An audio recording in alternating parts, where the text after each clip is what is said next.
एवं तो हम लोगों ने इससे पहले वाले लेक्चर में हम लोग ने 30 क्वेश्चन के PYQ लगाए थे प्लास्टिक ऑफ आर्ट के। ठीक है, अब नेक्स्ट इस वाले लेक्चर में हम लोग उसके आगे का PYQ देखेंगे। 30 PYQ इसके पहले वाले वीडियो में अपलोड कर दिए हैं, आप जिन्होंने नहीं देखा वो जाके देख लीजिएगा। आज का मेरा पहला क्वेश्चन ये है कि identify the sculptor who has use lost wax process of casting which reference of folk and tribal art techniques to great creative advantages in his or slash her sculpture। इसमें से पूछा है कि ये जो स्कल्प्टर दिए हुए हैं इनमें से कौन सा स्कल्पचर आर्टिस्ट ऐसा है कि जिन्होंने मेटल कास्टिंग में ट्रेडिशनल और ट्राइबल चीज़ों का यूज़ करके अपने स्कल्पचर को बनाया है। ठीक है, मेटल में लॉस्ट वैक्स प्रोसेस से। तो हम लोगों को पता है कि इसमें से अमरनाथ शेरगिल तो है नहीं, क्योंकि उन्होंने एब्स्ट्रैक्ट टाइप का कुछ स्कल्पचर बनाया था। बट इसमें से जो मीरा मुखर्जी हैं, यही दो स्कल्पटर दिख रहे हैं। और मीरानी मुखर्जी लेकिन थ्रेड पे काम करती हैं, तो ये है नहीं, इसलिए ऑप्शन नंबर 3 हमारा करेक्ट होगा, मीरा मुखर्जी। नेक्स्ट क्वेश्चन है the famous sculpture Shiva slay यमा वॉज कार्व्ड एट। जो ये स्कल्पचर है ये मतलब किस केव में पाई गई हैं? तो ये स्कल्पचर एलोरा के केव में पाई गई हैं।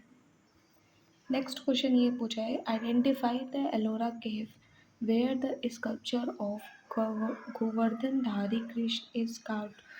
कृष्ण जी जो गोवर्धन पर्वत को उठाए हुए हैं वो स्कल्पचर यहाँ पे कार्व हुआ है, एलोरा के किस केव नंबर में कार्व हुआ है? तो केव नंबर 15 में ये कार्व हुआ है। और इससे ऊपर वाला जो क्वेश्चन था वो ये था कि मतलब शिव जी यमराज का वध करते हैं तो वो स्कल्पचर कहाँ पाया गया है? तो वो ऊपर आप लोगों को जैसे कि दिख गया है कि वो एलोरा की केव में पाया गया है। अब नेक्स्ट क्वेश्चन पे चल। नेक्स्ट क्वेश्चन ये है कि 10 अवतार from cave number 15 of the Ellora was carve during which century.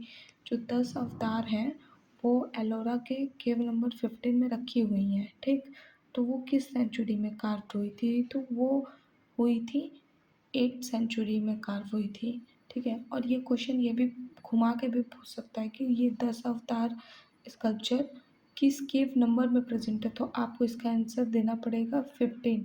और ये पूछ सकता है कि 10 अवतार मतलब किस केव में रखा हुआ है, केव का नाम पूछेगा, एलोरा हो जाएगा। ठीक है, नेक्स्ट क्वेश्चन है which of the following metal has lowest melting point. इन चारों में से कौन सा ऐसा मेटल है जिसका कि मेल्टिंग पॉइंट लो है, मतलब गलने का वो टेम्परेचर, मतलब वो मैक्सिमम टेम्परेचर जिस पे कि वो मेटल गल सकता है, तो उसको पूछा है। तो इसमें से ऑप्शन आपका आएगा टिन।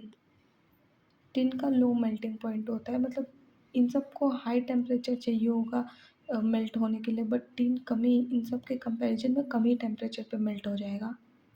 नेक्स्ट क्वेश्चन पूछा है which of the following is an alloy. Alloy का मतलब होता है कि कोई मेटल दो चीज़ों के मिक्सिंग से बना हुआ होता है ना, दो मेटल मिक्स होकर कोई एक मेटल बनाते हैं तो उसको एलॉय बोलते हैं। तो इसमें से एलॉय ब्रास है, कॉपर जिंक और गोल्ड सब ये सब ओरिजिनल फॉर्म में है अपने। नेक्स्ट क्वेश्चन है the dancing girl from Mohenjodaro is a part of collection at. Mohenjodaro में जो डांसिंग गर्ल पाई गई है वो कहाँ पे रखी गई है, किस म्यूजियम में? तो आप सभी लोग को पता है कि वो नेशनल म्यूजियम न्यू दिल्ली में है। नेक्स्ट क्वेश्चन है which of the following quality is not characteristic of metal. मतलब इन चारों में से कौन सा ऐसा प्रॉपर्टी है जो मेटल का नहीं है? तो मेलेबिलिटी मेटल की प्रॉपर्टी है, हार्डनेस भी है, डक्टिलिटी भी है, लेकिन फर्जिलिटी नहीं है, क्योंकि लचीलापन मेटल के अंदर नहीं होता है। ठीक है, मेलेबिलिटी में जो रहता है मेटल को थिन शीट में कन्वर्ट किया जाता है, पतली पन्नी में। और मतलब जो फॉइल्स हम लोग गोल्ड फॉइल लगाते हैं ये सब बहुत ज़्यादा पतला थिन कर देते हैं ना। और हार्डनेस होता है ये मेटल के पास। डक्टिलिटी मतलब वायर जो खिंचाव बनाते हैं, कितना लंबा खींच के उसका तार बना सकते हैं उसको बोलते हैं। और ये फ्रैजिलिटी तो मेटल के पास नहीं होती है, लचीलापन उसके पास नहीं होता, तो यही इसका कैरेक्टरिस्टिक नहीं होगा। अब नेक्स्ट क्वेश्चन है, ये अशोक स्तंभ दिया हुआ है, इसमें पूछा है कि which when was lion capital Ashoka pillar carved. ये लॉयन कैपिटल कब कार्व हुआ था, किस सेंचुरी में? तो ये लॉयन कैपिटल 3rd सेंचुरी में कार्व हुआ था। नेक्स्ट क्वेश्चन इसमें पूछा है, identify the correct height of the famous sculpture lion capital. इस लायन कैपिटल की हमको हाइट बतानी है सेंटीमीटर में, तो इसका सेंटीमीटर में हाइट होता है 213, ठीक है, 213 सेंटीमीटर का ये होता है, और इसका ये ब्रेथ हमारा हो जाएगा 86 सेंटीमीटर का। क्वेश्चन पूछ सकता है, इसलिए प्रिपेयर्ड रहिए। नेक्स्ट क्वेश्चन ये पूछा है कि identify the medium of famous sculpture lion capital. ये जो लायन कैपिटल है इसका मीडियम क्या है? तो इसका मीडियम सैंडस्टोन है, ये सैंडस्टोन में बना हुआ पत्थर है और ये मॉडर्न पीरियड का है। नेक्स्ट क्वेश्चन पूछा है, select the museum where this famous sculpture lion capital displayed. हमको इसका बताना है कि ये किस म्यूजियम में रखा हुआ है ये लायन कैपिटल, तो ये सारनाथ म्यूजियम में है।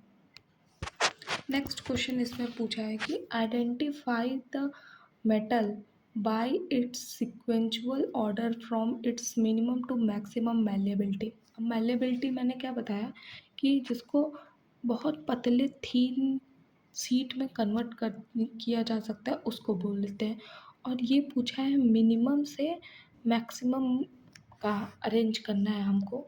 तो हम लोगों को पता है कि सबसे ज़्यादा इसमें से मैक्सिमम ये आएगा सिल्वर, ठीक है, सिल्वर आएगा, देन उसके बाद कॉपर आएगा, फिर प्लेटिनम आएगा, फिर जिंक आएगा, फिर ये आएगा, बट हम लोगों को किस ऑर्डर में पूछा है? Minimum to maximum, that means ABCDE ऐसे जाएगा, तो इसका ऑप्शन नंबर 1 हो जाएगा। नेक्स्ट क्वेश्चन पूछा है, correct order adopted for making sculpture through lost wax process. जो लॉस्ट वैक्स प्रोसेस से हम लोग स्कल्पचर बनाते हैं उसका करेक्ट ऑर्डर क्या होता है? तो सबसे पहले तो हम लोग प्रिपरेशन ऑफ कोर करते हैं, ठीक है, पहले ये करते हैं, फिर उसके बाद हम लोग इसमें करते हैं moulding of the wax from over core, core के ऊपर हम लोग वैक्स को लगाते हैं, ठीक है, दूसरा ये हो जाएगा। फिर उसके बाद हम लोग अप्लाई करते हैं इसमें फेसिंग को, ओके, 3rd ये हो जाएगा। फिर उसके बाद हम लोग इस पर नेगेटिव और इन्वेस्टमेंट मटेरियल जो होता है वो लगाते हैं। फिर इसके बाद इसमें जो मेटल पोर होता है उसको रखते हैं, दैट मीन्स ऑप्शन नंबर 1 हो जाएगा। नेक्स्ट क्वेश्चन पूछा है, identify the metal by its sequential order from its maximum to minimum ductility. Maximum to minimum ductility बताना है, मैक्सिमम टू मिनिमम, और डक्टिलिटी हम बता चुके हैं आप लोगों को कि थीन वायर में कन्वर्ट करते हैं, एकदम थीन वायर में किस मेटल को कन्वर्ट कर सकते हैं, तो हायर डक्टिलिटी पावर इसमें से होता है कॉपर का, ठीक है, उसके बाद होगा एल्युमिनियम, उसके बाद जिंक, फिर उसके बाद टिन और लीड। इसका मतलब यहाँ से नीचे से ऊपर की तरफ जाना है, तो ऑप्शन नंबर 1 हो जाएगा। नेक्स्ट क्वेश्चन पूछा है, metal having maximum to minimum resistance corrosion.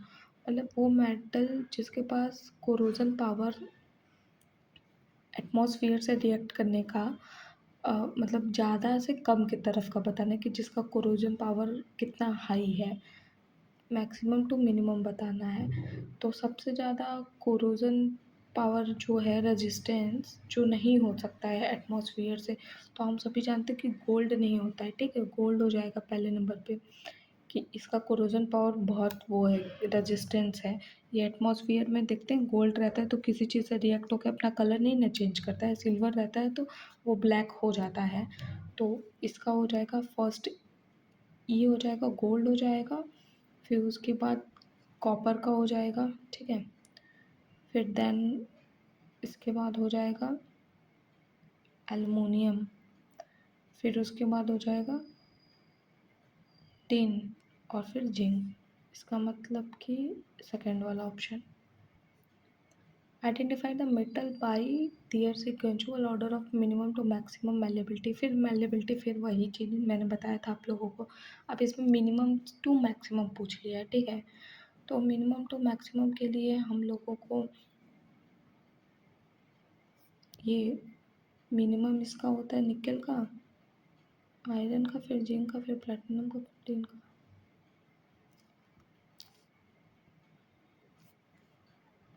Next question है identify the process of making earthenware body.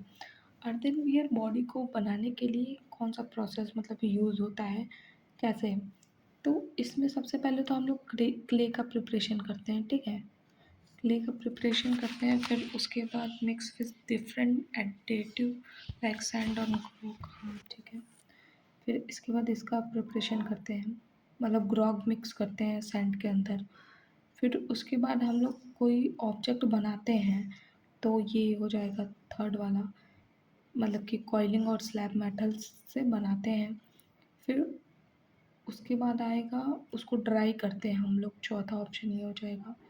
फिर उसके बाद हम लोग उसको बेक करते हैं, पांचवा ये हो जाएगा। अब इसको मैच करते हैं, ई ई डी, हाँ ऑप्शन नंबर 1। नेक्स्ट क्वेश्चन पूछा है select the right order of density starting from oldest to new, ठीक है। तो ये डायनेस्टीज जो हैं वो स्टार्ट हुई हैं पुराने से नए की तरफ के सीक्वेंस में हमको बताना है। तो इन सब में से सबसे पुराना नंदास डायनेस्टी है ना, सबसे पुरानी है। फिर उसके बाद मौर्यन है, फिर आता है सुंग, फिर उसके बाद आता है गुप्ताज, तीसरा, चौथा सॉरी, गुप्ताज आते हैं, फिर उसके बाद पल्लव लास्ट में आते हैं, सेकेंड वाला ऑप्शन हो जाएगा। नेक्स्ट क्वेश्चन पूछा है कि what are the component of bronze. तो आप सभी लोगों को पता है कि ब्रॉन्ज का कंपोनेंट क्या होता है। एक तो कॉपर होता है, ठीक, एक जिंक होता है और एक टिन होता है। तो कॉपर, जिंक और tin, A C D, option number 3। Next question पूछा है what are the releasing agent of mould cast. जब हम लोग मोल्ड का कास्टिंग करते हैं तो कास्ट करने के टाइम में हम लोग को सेपरेटर क्या लगाते हैं, तो उसमें से ये पूछा है, ठीक है। ये लगाएंगे नहीं, ठीक है। लिक्विड डिटर्जेंट हम लोग लगाते हैं, ऑयल भी लगाते हैं और स्लिप भी लगाते हैं, रेजिन नहीं लगाते हैं। B C D, B C D, option number 4। Next question है मैच द कॉलम, ओके। तो स्लिप कास्टिंग, कास्टिंग क्ले से रिलेटेड है, ठीक।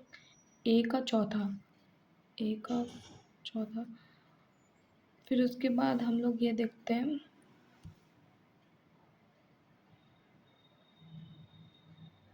डी वैक्सिंग मेटल कास्टिंग से रिलेटेड है, ठीक है। सी का सेकेंड, सी का सेकेंड, ये वाला ऑप्शन आ गया, ऑप्शन नंबर 1, मतलब बी का थर्ड हो जाएगा स्टोन, और इसका पहला हो जाएगा। नेक्स्ट क्वेश्चन है plaster of Paris. Plaster of Paris का जिप्सम होता है, ठीक है। ए का चौथा, ए का चौथा। उसके बाद non ferrous metal, non ferrous metal gold है, ठीक। तो इसका हो जाएगा तीसरा। सीमेंट का कैल्शियम एल्यूमिनेट सिलिकेट से पहला, और एलॉय हमारा ब्रॉन्ज होता है, ऑप्शन नंबर 3। नेक्स्ट है हमारा गॉज। गॉज का यूज़ हम लोग वुड कार्विंग में करते हैं, ठीक है। ए का थर्ड, पहला ही वाला ऑप्शन आ गया आंसर।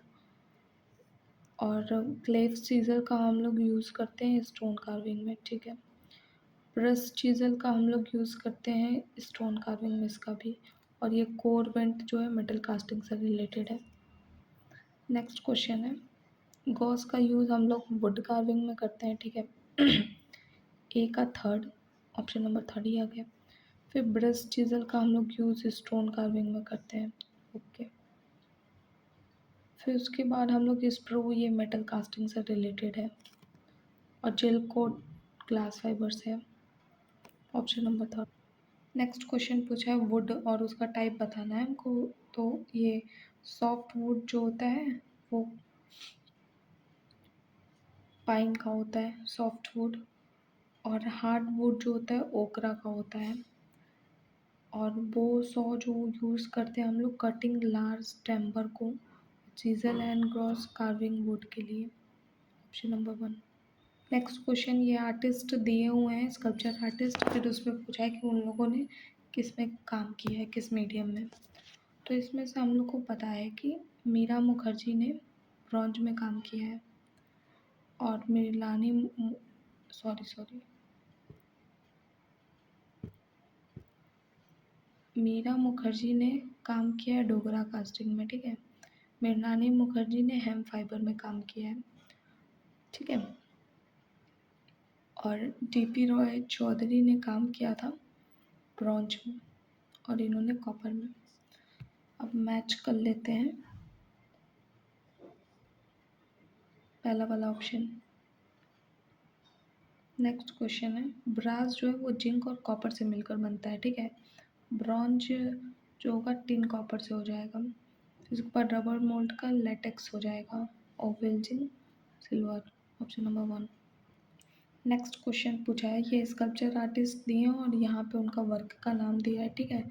तो हम लोगों को पता है कि राम किंकर बैच की सुजाता थी, ठीक है। सी का सेकेंड, ओके। धनराज और धनराज भगत की जो है वर्क, ये वुमेन है, ठीक। तो ऑप्शन नंबर ये, ठीक है। फिर उसके बाद सोमनाथ होरी का मोनार्च है, और अमरनाथ सेगिल का जो है ये क्राइस्ट का जो स्कल्पचर था वो है, ऑप्शन नंबर सेकेंड। तो आज के लेक्चर में इतना ही है, ठीक है। आज हम लोगों ने 30 क्वेश्चन फिर कंप्लीट किए हैं, और ये लेक्चर आप लोगों को कैसा लगा कमेंट करिए, और चैनल को सब्सक्राइब करिए, और अच्छे से प्रिपरेशन करिए एग्ज़ाम की। Thank you.